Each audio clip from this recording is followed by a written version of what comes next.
Bismillahirrahmanirrahim. Assalamu alaikum student.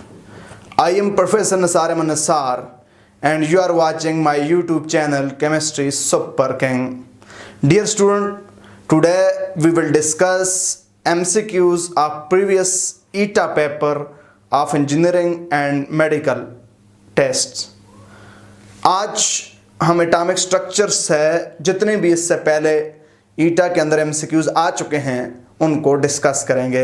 हम आएंगे descending order में, यानी 2019 से शुरू करेंगे और 2011 तक के सारे MCQs हम डिस्कस करेंगे। तो लेट्स स्टूडेंट, पहला आज का MCQs है, which electronic level will allow hydrogen atom to absorb photon but not emit. ये MCQs आया है इंजीनियरिंग 2019 के अंदर। MCQs कहता है कि कौन सा इलेक्ट्रॉनिक लेवल हाइड्रोजन को सिर्फ फोटॉन एब्जॉर्ब करने की इजाज़त देता है और वो हाइड्रोजन को फोटॉन एमिट नहीं करने की इजाज़त देता। तो स्टूडेंट, हमारे पास पहला ऑप्शन है 1s, दूसरा ऑप्शन है 2s, 2p 3d, तीसरा ऑप्शन है 2p 3d और 3d। स्टूडेंट, मेरे पास 2s का मतलब है दूसरे शेल में s सब शेल, तो दूसरे से पहले में आ सकता है, फोटॉन एमिट हो सकता है। 2p दूसरे शेल का p सब शेल, तो दूसरे शेल से पहले शेल में आ सकता है। 3d तीसरे शेल का d सब शेल, तो तीसरे शेल से इलेक्ट्रॉन पहले शेल में आ सकता है और इस तरह वो फोटॉन एमिट कर सकता है, तो ये ऑप्शन नहीं बनेगा। 2p 3d, 2p 3d, 2p का मतलब है दूसरे शेल का p, 3d का मतलब है तीसरे शेल का d, तो दूसरे शेल से भी इलेक्ट्रॉन पहले शेल में आ सकता है, तीसरे शेल से भी पहले शेल में आ सकता है। इस तरह ये भी फोटॉन एमिट भी कर सकते हैं और एब्जॉर्ब भी कर सकते हैं। चूंकि 2p से 3, 4, 5, 6, 7 में भी इलेक्ट्रॉन जा सकता है। 3d का भी यही मतलब है कि तीसरे शेल का d सब शेल, तो तीसरे शेल से दूसरे में भी इलेक्ट्रॉन आ सकता है, तीसरे शेल से पहले में भी आ सकता है। 1s से इलेक्ट्रॉन फर्दर फोटॉन एमिट करके फर्दर नीचे नहीं जा सकता। ये लोएस्ट एनर्जी लेवल है हाइड्रोजन के इलेक्ट्रॉन के लिए, ये एनर्जी सिर्फ एब्जॉर्ब कर सकता है। इसमें इलेक्ट्रॉन जब एनर्जी एब्जॉर्ब करेगा तो इलेक्ट्रॉन जा सकता है 2 शेल के किसी भी सब शेल में, तीसरे शेल के किसी भी सब शेल में, चौथे शेल के किसी भी सब शेल में, पांचवें शेल के किसी भी सब शेल में, छठे शेल के किसी भी सब शेल में, सातवें शेल के किसी भी सब शेल में। तो ये हमारा क्या होगा स्टूडेंट? करेक्ट ऑप्शन होगा। अब स्टूडेंट बात करते हैं MCQ नंबर 2 है मेरे पास, angular momentum of hydrogen atom in ground state is. ये MCQs आया है इंजीनियरिंग 2019 के अंदर कि हाइड्रोजन एटम के ग्राउंड स्टेट में एंगुलर मोमेंटम क्या होगा। ग्राउंड स्टेट का मतलब है जब हाइड्रोजन का इलेक्ट्रॉन पहले शेल में हो, तो पहले शेल में जब इलेक्ट्रॉन होगा तो एंगुलर मोमेंटम किसके बराबर होगा? स्टूडेंट, एंगुलर मोमेंटम का फार्मूला होता है हमारे पास mvr equal to nh divided by 2π। ये n का मतलब है नंबर ऑफ शेल, तो स्टूडेंट पहला शेल है, चूंकि ग्राउंड स्टेट का मतलब electron in the first shell, n 1 है, तो ये क्या बनेगा 1h divided by what 2π। 1h का मतलब होता है h डिवाइडेड बाय 2π, तो हमारा करेक्ट ऑप्शन होगा h डिवाइडेड बाय 2π। अब ऑप्शन पाए h divided by 2π, 2h divided by 2π, h pi divided by 2h, 2n divided by h। तो स्टूडेंट हमारा करेक्ट ऑप्शन क्या है? हम पहुंच चुके हैं करेक्ट ऑप्शन पे। ये हमारा क्या है? करेक्ट ऑप्शन है। ये हमारा MCQ नंबर 2 था आज का। MCQ नंबर 3 क्या कहता है? Which of the following has more electron than proton and more proton than neutron. Student बात याद रखना, ये MCQs भी आया है मेडिकल 2019 के अंदर, क्या आपसे पूछा जाता है किसके अंदर प्रोटॉनों से इलेक्ट्रॉन ज्यादा हैं और न्यूट्रॉनों से प्रोटॉन ज्यादा हैं। याद रखिएगा, इलेक्ट्रॉन उस वक्त ज्यादा होंगे जब किसी स्पीशी पे नेगेटिव चार्ज आए। अब मेरे पास ड्यूट्रियम है, ये न्यूट्रल है, इसका मतलब है इसके इलेक्ट्रॉन और प्रोटॉन बराबर हैं, तो हमारे इलेक्ट्रॉन ज्यादा होने चाहिए। D- ड्यूट्रियम नेगेटिव, ये ऑप्शन हो सकता है।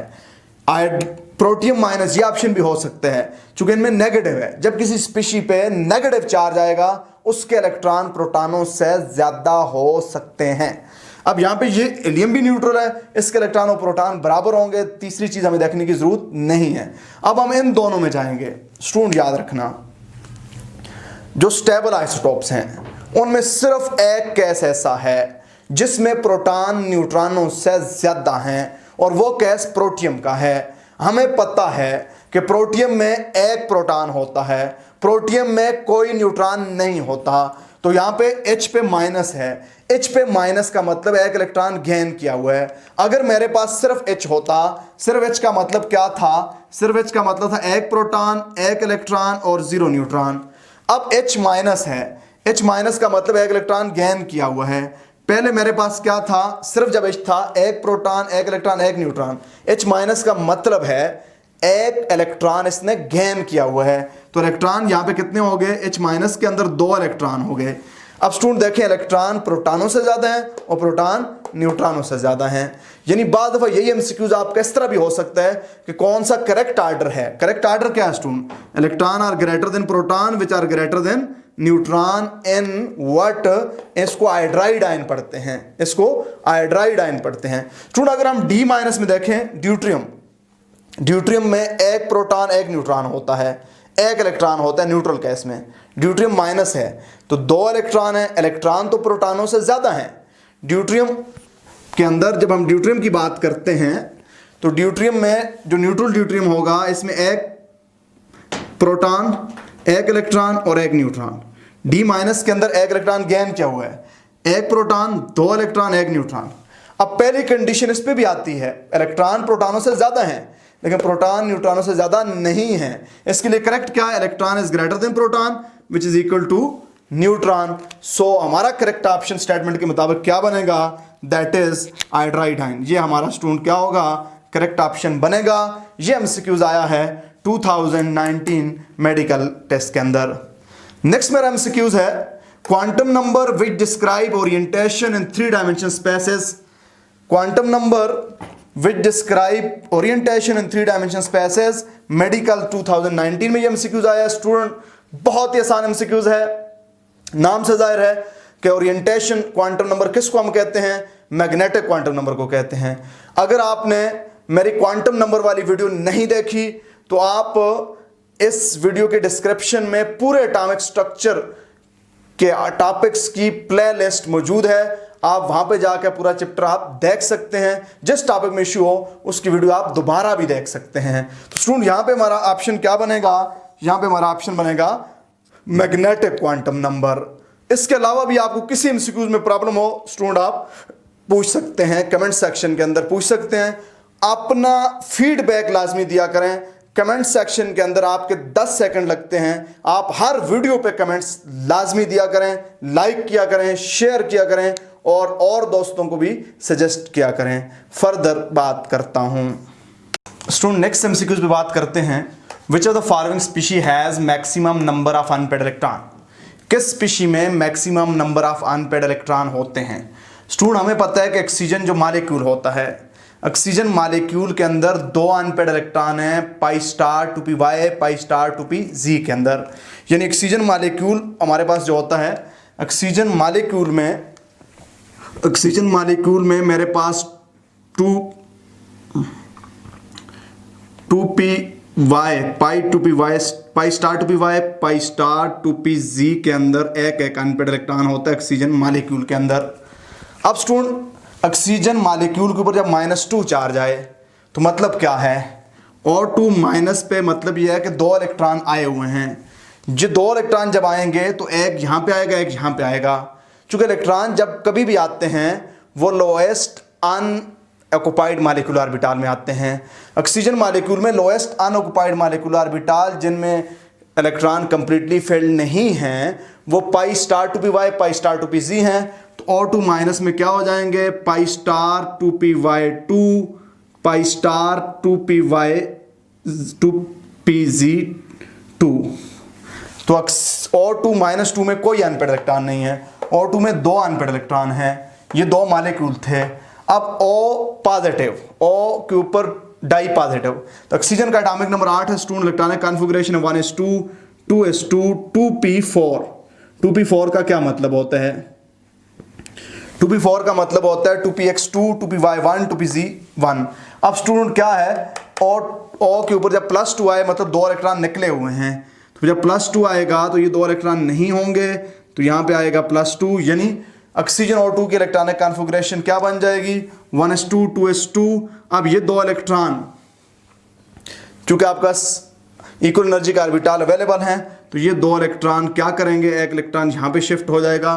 तो हमारे पास जब O2 होगा, O2 में ये जो बाद में शिफ्टिंग होगी इलेक्ट्रॉन की, वैसे जो O2 होगा उसकी इलेक्ट्रॉनिक कॉन्फ़िगरेशन होगी 1s2 2s2 2px2 2py1 2pz1 था, ये दोनों इलेक्ट्रॉन निकल गए हैं, तो इसमें भी कोई अनपेड इलेक्ट्रॉन नहीं है। अब स्टूडेंट मेरे पास O-2, तो ऑक्सीजन की इलेक्ट्रॉनिक कॉन्फ़िगरेशन थी 1s2 2s2 2px2 2py1 2pz1। तो अब दो इलेक्ट्रॉन आए हैं, एक इलेक्ट्रॉन यहाँ पे आ जाएगा, एक इलेक्ट्रॉन यहाँ पे आ जाएगा। तो इसका मतलब ये हुआ कि मैक्सिमम अनपेड इलेक्ट्रॉन किसके अंदर हुए हैं, मैक्सिमम अनपेड इलेक्ट्रॉन हमारे पास हुए O2 के अंदर, मैक्सिमम अनपेड इलेक्ट्रॉन O2 के अंदर हुए। स्टूडेंट एक बात का ख्याल करना, जब हम आयन की इलेक्ट्रॉनिक कॉन्फ़िगरेशन करते हैं, पहले एटम की इलेक्ट्रॉनिक कॉन्फ़िगरेशन करके उसके इलेक्ट्रॉन निकालते हैं। आयन में हम ऐसा नहीं करते कि इसका 6 इलेक्ट्रॉन समझ के उसमें हम इस तरह कर लें 1s2 2s2 2px1 2py1 2pz0, ऐसा नहीं करेंगे। पहले न्यूट्रल एटम की इलेक्ट्रॉनिक कॉन्फ़िगरेशन करके उसके इलेक्ट्रॉन निकालेंगे। तो हमारे पास इसके अंदर इलेक्ट्रॉन, जब ये आयन बनेगा उस वक्त इलेक्ट्रॉन क्या होंगे, उस वक्त इलेक्ट्रॉन पेयर्ड फॉर्म में होंगे, यानी 1s2 2s2 2px2 होगा। तो मैक्सिमम अनपेड इलेक्ट्रॉन किसके अंदर हुए स्टूडेंट, O2 के अंदर हुए, जो कि 2 हैं। तो ये हमारा करेक्ट ऑप्शन बनेगा, ए हमारा क्या होगा, करेक्ट ऑप्शन बनेगा। ये बहुत ही टेक्निकल एमसीक्यूज है, याद रखना। बाज दफा अगर आपके पास ऐसा आ जाए कि किस में अनपेड इलेक्ट्रॉन है और मेरे पास O2 का ऑप्शन हो, तो फिर ये नन ऑफ दीज बनेगा, क्योंकि हमारे पास O2 -2 में भी कोई अनपेड इलेक्ट्रॉन नहीं है, O+2 में कोई अनपेड इलेक्ट्रॉन नहीं है, और O2 -2 में भी कोई अनपेड इलेक्ट्रॉन नहीं है, O+2 में भी कोई अनपेड इलेक्ट्रॉन नहीं है, O-2 में भी कोई अनपेड इलेक्ट्रॉन नहीं है। तो याद रखिएगा इस पॉइंट को student, it's a very important MCQs, बाद दफा दोबारा भी याद सकता है, समझने की कोशिश करना। विच of the following is fundamental particle. अब स्टूडेंट बाद दफा ये एमसीक्यूज ऐसे आता है कि विच of the following is fundamental particle, electron, neutron, proton और ऑल ऑफ दीज। तो याद रखना यहां पे फंडामेंटल का लफ्ज एलिमेंट्री के सेंस में यूज हुआ है, तो यानी वो इंतहाई बेसिक पार्टिकल जो फर्दर डिवाइड ना हो सके, तो वो हमारा ऑप्शन क्या बनेगा, इलेक्ट्रॉन बनेगा। विच of the following is fundamental particle, electron. वैसे एटम की प्रॉपर्टी इलेक्ट्रॉन, प्रोटॉन, न्यूट्रॉन तीनों पे डिपेंड करती हैं, लेकिन इलेक्ट्रॉन फर्दर डिवाइड नहीं हो सकता। बाद दफा ये तो यहाँ पे तो आस्पेक्ट क्लियर है, बाद दफा ऐसा एमसीक्यूज होता है which of the following is fundamental particle, electron, proton, neutron, तो और ऑल ऑफ दीज। तो स्टूडेंट समझते हैं सब पे प्रॉपर्टी डिपेंड करती है, वो ऑल ऑफ दीज पे चला जाता है। तो यहाँ पे फंडामेंटल इस सेंस में लिया हुआ है, एलिमेंट्री के सेंस में लिया हुआ है कि जो बहुत ही बेसिक है वो क्या है, वो इलेक्ट्रॉन है। प्रोटॉन भी डिवाइड हो सकता है और न्यूट्रॉन भी डिवाइड हो सकता है। स्टूडेंट अगर आपने अभी तक मेरा चैनल सब्सक्राइब नहीं किया, आप ईटा स्टूडेंट हैं, तो आप इसे सब्सक्राइब कर दें। इस चैनल पे आपको बहुत कुछ मिलने वाला है, किसी दूसरी जगह पे आपको केमिस्ट्री पढ़ने की ज़रूरत नहीं होगी। हम टॉपिक पढ़ते हैं, टॉपिक से रिलेटेड टेक्निकलिटी डिस्कस करते हैं, उससे रिलेटेड शॉर्टकट ट्रिक्स डिस्कस करते हैं, उधर एमसीक्यूज उससे रिलेटेड कैसे आ सकते हैं वो डिस्कस करते हैं, और हर चैप्टर के एंड पे उस चैप्टर से पहले जितने भी ईटा एमडी कैट के अंदर एमसीक्यूज आ चुके हैं वो हम डिस्कस करते हैं। और लेटर ऑन में नीट और डबल आईटी और जी के एमसीक्यूज भी डिस्कस करूंगा, लेकिन वो अगले फेज में। अब स्टूडेंट बात करते हैं, अगला हमारा एमसीक्यूज है the ionization potential of hydrogen is 13.6 electron volt. Hydrogen की आयोनाइजेशन पोटेंशियल कितनी है, 13.6 electron volt. The energy of electron in second orbit, second orbit के अंदर जो इलेक्ट्रॉन होगा उसकी एनर्जी कितनी होगी। स्टूडेंट थोड़ा सा आपको यहाँ पे कंफ्यूज किया गया है। एनर्जी की हमारे पास क्या इक्वेशन है, एनर्जी की हमारे पास इक्वेशन है energy in any shell equal to -13.6 electron volt n2 z का square divided by what, n का स्क्वायर। अब चूंकि ये हाइड्रोजन एटम है, हाइड्रोजन का z क्या होता है स्टूडेंट, 1 होता है, तो energy in the second shell क्या हो जाएगी, -13.6 into इलेक्ट्रॉन वोल्ट into 1 का स्क्वायर 1 ही होता है, डिवाइड बाय सेकंड शेल है 2 का स्क्वायर 4 हो जाएगा। स्टूडेंट जरा गौर करना, E इक्वल टू, अब E इक्वल टू देखें, मैं जब 13.6 डिवाइड बाय 4 करूंगा, अब मैंने टेक्निक पे बात करनी है। टेक्निक मेरे पास क्या है। अब देखिए स्टूडेंट, मेरे पास माइनस आया हुआ है, तो 13.6 को जब मैं 4 से डिवाइड करूंगा तो मेरा ऑप्शन 10 नहीं आ सकता। 10 कब आता? जब मेरे पास 40 डिवाइडेड बाय 4 होता, 10 आता, तो 10 नहीं आ सकता, ये आउट हो गया। 1.5। अब स्टूडेंट देखें, मेरे पास अगर 8 यहां पे हुआ तो 2 से ऊपर आंसर आएगा, 8 से कम होता तो फिर 1 पॉइंट समथिंग आंसर आता, तो डी ऑप्शन भी आउट हो गया। अब मेरे पास 2 ऑप्शन मैंने आउट कर दिए। देखें 10 नहीं आ सकता। क्यों नहीं आ सकता? यहां पे 40 से ज्यादा होता तो 10 पॉइंट समथिंग आंसर आता। अब अगर यहां पे 8 होता तो आंसर 2 आता, 8 से कम होता तो 1 पॉइंट समथिंग आता। तो मेरा डी ऑप्शन भी आउट हो गया और मेरा ए ऑप्शन भी क्या हो गया? आउट हो गया। अब मेरे पास 2 ऑप्शन है, एक के साथ प्लस लगा हुआ है, एक के साथ माइनस लगा हुआ है, तो जाहिर है यहां पे माइनस है, तो हमारा माइनस वाला ऑप्शन बनना चाहिए। तो मेरा करेक्ट ऑप्शन क्या होगा? मेरा करेक्ट ऑप्शन बी होगा। मैंने कैलकुलेशन के बगैर ट्रिक्स ऑप्शन पे पहुंच गया, लेकिन अब मैं कैलकुलेशन भी कर सकता हूं। कैसे स्टूडेंट? देखिए स्टूडेंट 13 है, यहां पे क्या है 4, तो 3 4s are 12, तो -3, एक बच गया, एक यहां पे चला गया, पॉइंट एक यहां पे चला गया, तो 4 4 are 16, तो आंसर मेरा आ गया -3.4 इलेक्ट्रॉन वोल्ट। लेकिन अगर मैं कैलकुलेशन ना भी करूं तो मुझे ट्रिक से भी ऑप्शन तक पहुंचना आना चाहिए। ये मेरा एमसीक्यूज नंबर 7 था आज का। नेक्स्ट रूल मेरे पास है, for the reduction purpose in a chemical reaction we can also use. ये एमसीक्यूज मेडिकल 2018 में आया है, ये वाला मेडिकल 2018 में आया है, ये मेडिकल 18 में आया है, ये मेडिकल 2019 में आया है। अब स्टूडेंट केमिकल रिएक्शन में हम रिडक्शन पर्पस के लिए किसको यूज कर सकते हैं? रिडक्शन क्या होता है? इलेक्ट्रॉन गेन, यानी कोई चीज आए और वो इलेक्ट्रॉन दे दे। तो हमारे पास अगर एक्स रेज आएंगी तो एक्स रेज तो न्यूट्रल रेज हैं, वो इलेक्ट्रॉन नहीं दे सकती, बल्कि वो तो इलेक्ट्रॉन नॉकआउट कर सकती हैं, हाई एनर्जी रेडिएशन है। कैथोड रेज खुद इलेक्ट्रॉन है, वो किसी मैटर में आए, मैटर से इंटरेक्ट करके मैटर उनको ऑब्जर्व कर सकता है, ये रिडक्शन काज कर सकती हैं। प्रॉपर्टीज ऑफ कैथोड रेज में ये सीधी लाइन मैंने पढ़ाई हुई है कि cathode rays can cause chemical reduction, chemical changes cause कर सकती हैं, ये रिडक्शन काज कर सकती हैं। तो हमारा बी क्या होगा? Correct option. Student gamma rays हमारे पास न्यूट्रल रेज हैं, ये भी रिडक्शन काज नहीं कर सकती। अल्फा रेज पॉजिटिव रेज हैं, ये भी रिडक्शन काज नहीं कर सकती। तो कौन रिडक्शन काज कर सकता है?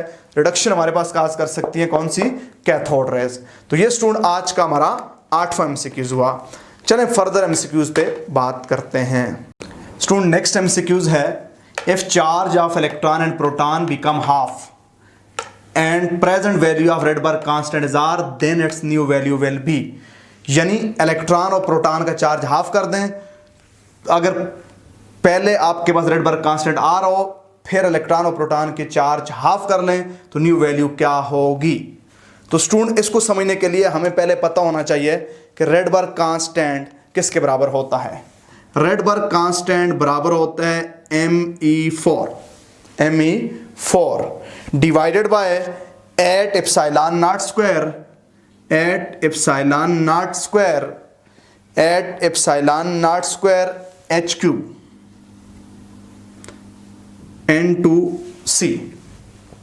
ये हमारे पास क्या होता है? ये हमारे पास रेडबर्ग कांस्टेंट की वैल्यू होती है। अब स्टूडेंट पॉइंट को समझना, रेडबर्ग कांस्टेंट बराबर होता है Me4 8 epsilon not square h cube C। अब देखिएगा, अगर मेरे पास इन सब को मैं कांस्टेंट ले लूं, सिर्फ मैं चार्ज के साथ R को ट्रीट करूं। अब स्टूडेंट अगर मेरे पास ऐसा होता कि R equal to constant into E4, अब देखें अगर मेरे पास E के ऊपर कोई पावर ना होती तो मैं E के ऊपर कोई पावर ना होती तो मैं चार्ज हाफ करता, R भी हाफ हो जाता। अगर इस ऐसे कैस होता R equal to constant into E, तो मैं E और R के दरमियान क्या है? डायरेक्ट रिलेशन, E को हाफ करता R भी हाफ हो जाता। अब स्टूडेंट चूंकि E के ऊपर 4 पावर है, E के ऊपर 4 पावर, अगर E के ऊपर स्क्वायर होता तो मैं E को हाफ करता तो R क्या हो जाता? 4 टाइम कम हो जाता। अब इसके ऊपर 4 पावर है तो मैं E को हाफ करूंगा तो R क्या होगा? R 4 पावर्स कम हो जाएगा। 4 पावर का मतलब है कि R अगर ये सिर्फ इस तरह होता तो इसको हाफ करने से ये हो जाता R/2। अब अगर E के ऊपर पावर कोई भी पावर x है, कोई पावर x है, तो मेरे पास इसके ऊपर भी पावर क्या हो जाएगी, x हो जाएगी। इसको हाफ करने से इसकी जो वैल्यू आ जाएगी क्या होगी, r डिवाइडेड बाय 2 की पावर x। तो अब स्टूडेंट यहाँ पे क्या है, 4 है, तो r डिवाइडेड बाय 2 की पावर 4। तो 2 की पावर 4 क्या होता है, 2 2 2 2 2 मल्टीप्लाई 2 4 मल्टीप्लाई 2 8 मल्टीप्लाई 2 क्या 16। तो चूंकि e की पावर 4 है तो e को हाफ करने से r 16 टाइम कम हो जाएगा। अगर e के ऊपर कोई पावर ना होती, e को हाफ करने से r हाफ हो जाता। अगर e के ऊपर स्क्वायर होता तो e को हाफ करने से, चार्ज को हाफ करने से r 4 टाइम कम हो जाता। अगर e के ऊपर क्यूब होता तो e को हाफ करने से r 8 टाइम कम हो जाता। e के ऊपर 4 है तो r 16 टाइम कम हो जाएगा, यानी r की न्यू वैल्यू होगी r डिवाइडेड बाय व्हाट 16। तो स्टूडेंट हमारे पास ऐसा कोई ऑप्शन है, yes D is our correct option. Next student मेरे पास एमसीक्यूज है, for the principal quantum number 3 value of secondary quantum number is. Student सबसे पहले आपको पता होना चाहिए सेकेंडरी क्वांटम नंबर होता क्या है। Secondary quantum number azimuthal quantum number होता है। अब मेरे पास जब प्रिंसिपल क्वांटम नंबर 3 होगा तो अज़मुथल क्वांटम नंबर क्या हो सकता है। अज़मुथल क्वांटम नंबर मेरे पास क्या हो सकता है, देखें स्टूडेंट बहुत ही सिंपल सी बात है।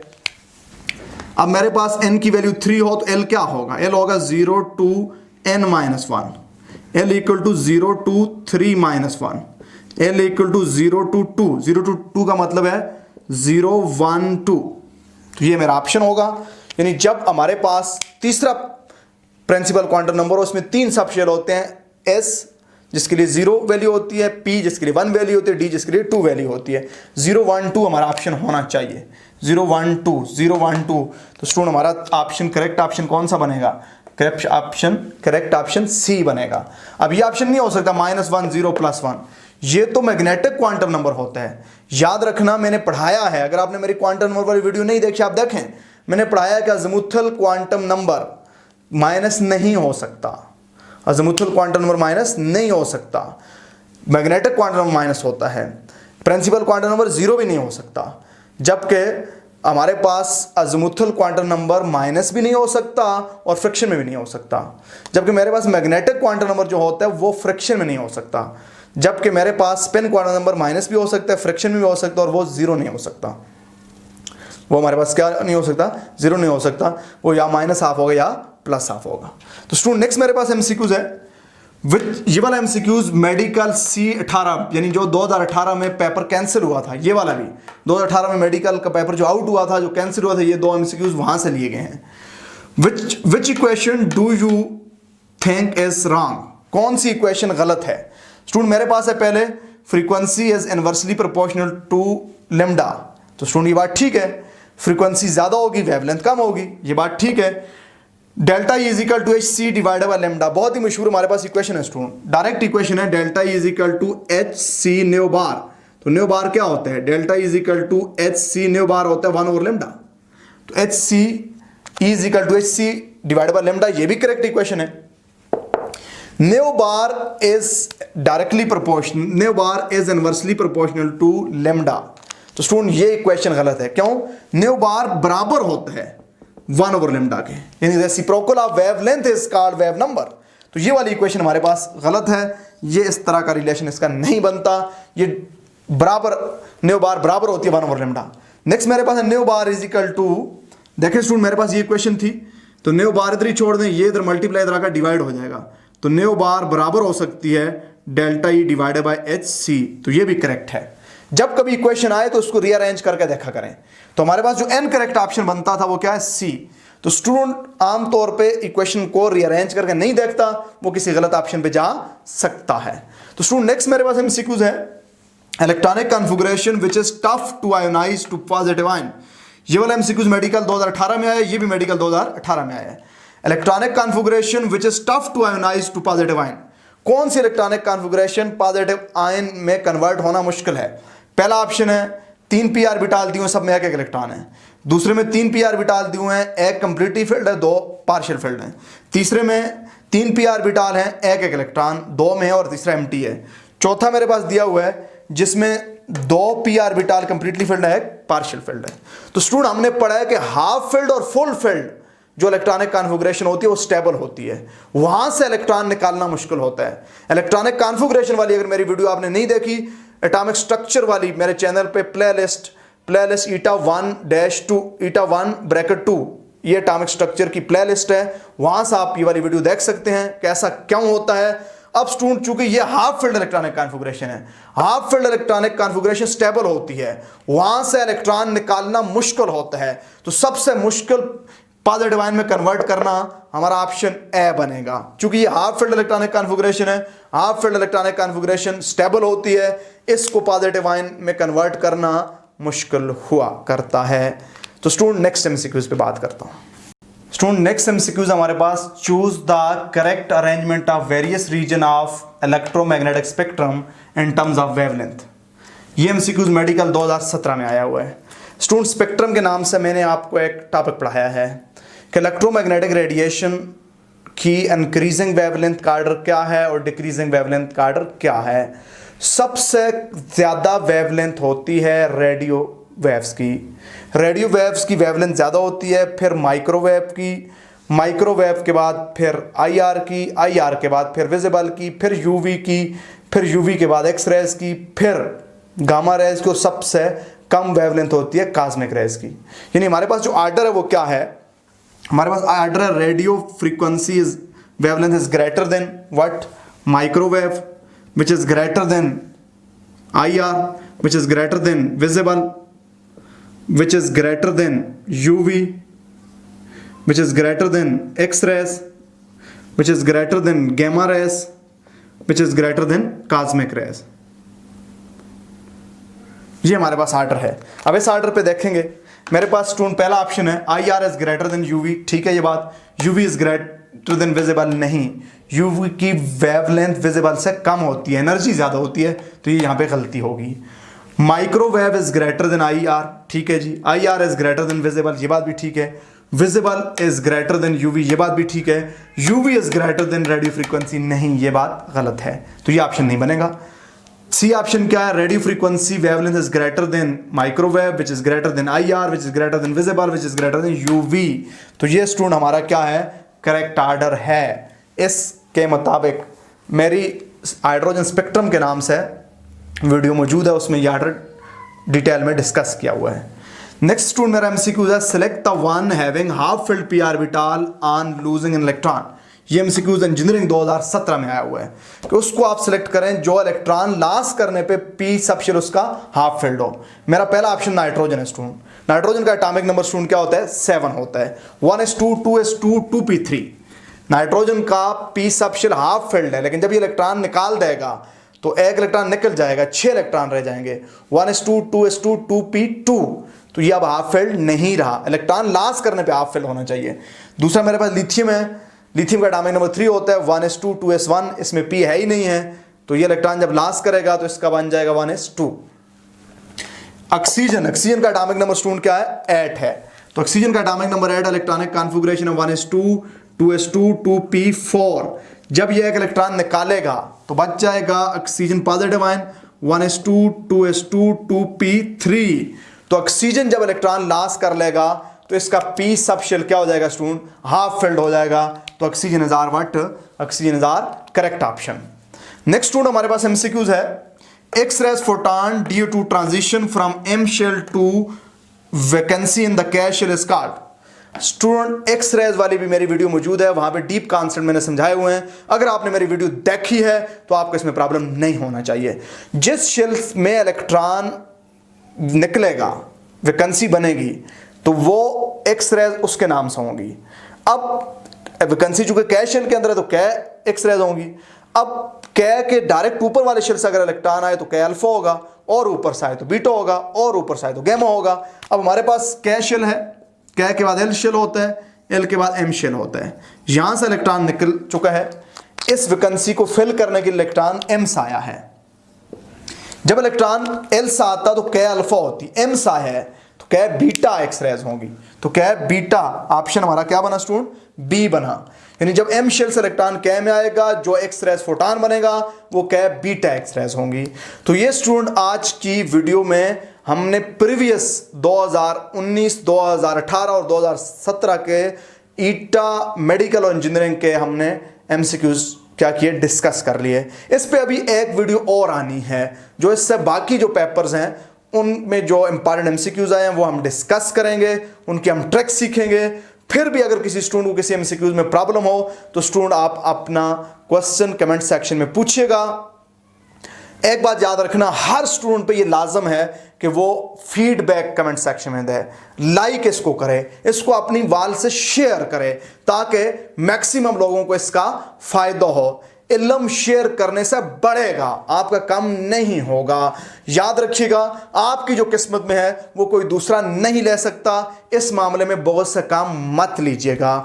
मेरा चैनल खुद भी सब्सक्राइब करें, दोस्तों के साथ भी शेयर करें और इसको और लोगों तक भी पहुंचाइएगा। स्टूडेंट, मैं आपकी हेल्प के लिए जितना मेरा लेवल है, जितना मेरा पोटेंशियल है, इंशाल्लाह मैं इस्तेमाल करूंगा।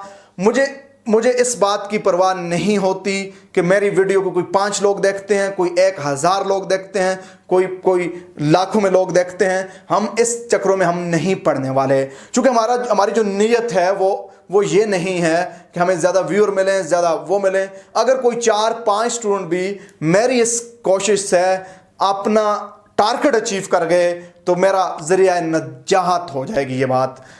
चूँकि इतने तसलसल के साथ, इतनी कमिटमेंट के साथ, इतनी लगन के साथ आप देख रहे हैं डिफरेंट चैनल्स, इंशाल्लाह आपको मेरी वीडियो मिलती रहेंगी। मैं आपके लिए कोशिश करता रहूँगा, लेकिन ये आपका फ़र्ज़ बनता है कि आप इनको और अच्छे स्टूडेंट तक भी पहुँचाएँ ताकि जो नीडी स्टूडेंट होते हैं, जो अकेडमीज अफोर्ड नहीं कर सकते, वो भी इससे फ़ायदा उठाएँ। स्टूडेंट, घरों में रहिएगा, अपना ख्याल रखिएगा। Stay at home, stay safe. Thank you very much.